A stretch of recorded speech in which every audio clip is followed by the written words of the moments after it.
بسم اللہ الرحمن الرحیم۔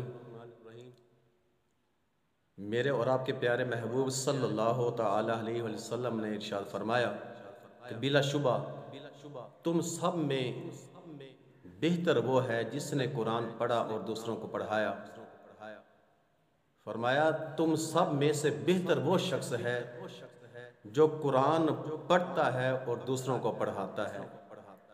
فرمایا جو قرآن سیکھتا ہے اور دوسروں کو سکھاتا ہے وہ تم سب میں سے بہتر شخص ہے۔ ہم سمجھتے ہیں کہ جس کے پاس زمینیں زیادہ ہیں وہ بہتر ہے۔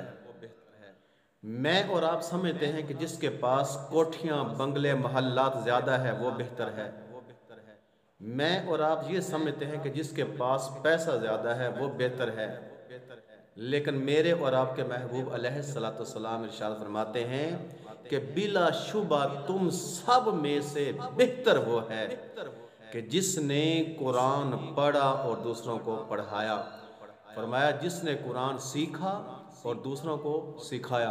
فرمایا خیرکم من تعلم القرآن وعلمہ، تم سب میں سے بہتر وہ شخص ہے جو قرآن پڑھتا ہے اور دوسروں کو پڑھاتا ہے۔